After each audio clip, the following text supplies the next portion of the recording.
उमेरले बुढी भए पनि मलाई म तरुणी नै छु, 22 मै छु जस्तो लाग्छ। नेपालीबाट भन्दा कस्तो चिप सुनिएको है। मेरो बर्थडेहरू आउँदैछ, जति एज बढ्दैछ नि मलाई चाहिँ म झन् यङ भए जस्तो फिल हुन्छ। खै किन 27 वर्ष भनेको सानो हैन। मेरो साथीहरूले पनि बेबारी गरी नानीहरू जन्माइसक्यो, म भन्दा सानो बहिनीहरूले शुद्ध बेबी बनाइसक्यो। तर नि मलाई खै किन मलाई हतार पनि लागेको छैन कि, न त कोही बेला त डर लाग्नु पर्ने नि त। ला म बुढी भइसकेँ, झन् छोरी मान्छे भएपछि सबै कुरा सोच्नु पर्यो, बिहे घरबारी मदर। तर पनि खै किन मलाई त भित्रबाट रस नै फिल हुँदैन कि। म आनन्दले म चिलमै छु। कुन दिन कहाँ के भएर मलाई अब त्यो जिन्दगीले के कान्यो भने मात्र, नत्र भने I have no any complaint. मलाई केही प्रेसर फिल पनि हुँदैन। I don't know why, तर I am just going with the flow. म एक्चुअल बोइजको बेलामा त्यो टिनेजमा हुँदाखेरि चाहिँ I was very insecure guys। Birtamod बसेर मैले +2 गरेको हैन। त्यस्तो गर्मा पनि म इन्सेक्योर भएर म कस्तो ब्यागी लुगाहरू लाउँथेँ कि जहिले बडी पुरै छोप्ने कपडा, क्रप टप अथवा गर्ली लुगाहरू त मैले कहिले लाएन कि। त्यो डर लाग्यो। नानी त कत्रै बरी छे,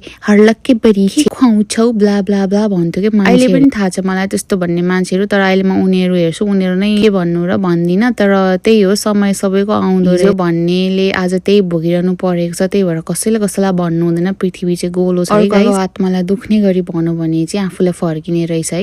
मान्छेहरूको जजमेन्टल कमेन्ट्सहरू मैले त्यही बेलामा सुनेर होला, अहिले त मलाई ह्या उच्चा भन्न मन लाग्छ कि। जे भने पनि मलाई के पनि हुँदैन आजकल। त्यही भएर मलाई जे मन लाग्छ म लाउँछु, म जस्तो भिडियो मन लाग्छ म गर्छु। राम्रो बाटोमा नहिँड्ने नबिराउने, अरू जे मन लाग्छ त्यही गर्ने हो। म टिनेज हुँदाखेरि त मेरो क्रप टी सर्टहरू त एउटा पनि थिएन होला क्या, सबै त्यो ठुल्ठुलो लुगाहरू। अहिले पनि स्टिल मैले फेसबुकको त्यो मेमोरिजहरू हेर्नु पर्यो भने त्यो गर्ली टाइपको त मेरो काहीँ पनि छैन कि। ममा यस्तो चेन्जेस आएको, आफूलाई माया गरेको, यस्तो कन्फिडेन्ट भएको चाहिँ लकडाउन पछि हो कि, ठ्याक्क और त्यो लकडाउनको बेलामा हो। अनि त्यति बेला आमा बुवा पनि मसँगै हुनुहुन्थ्यो, हामी काठमाडौँमा बस्थ्यौँ। अनि मेरो आमाले पनि कस्तो सपोर्ट गर्ने, मलाई केही भन्नुहुन्थ्यो। इभन बुवाले पनि यो लगा त्यो नलगा भन्नु, घरबाट निस्किने बेलामा बी सेफ, आफ्नो ख्याल गर चाहिँ भन्नुहुन्थ्यो बुवाले। त्यति सपोर्टिङ पेरेन्ट्स भएर पनि होला मेरो कन्फिडेन्स लेभल एकदमै बुस्ट भयो। त्यही हो गाइस। त्यही भएर अरूलाई प्याची भन्नु हुँदैन। अहिले तपाईँहरू मलाई अथवा अरूलाई जे भन्नुहुन्छ, पछि तपाईँहरूको छोराछोरीलाई पनि त्यस्तै हुनसक्छ, नत्र तपाईँकै नाति नातिनीलाई त्यस्तो हुनसक्छ। त्यही भएर अरूलाई दुख्ने गरी, आत्मै मार्ने गरी चाहिँ भन्नु हुँदैन कि।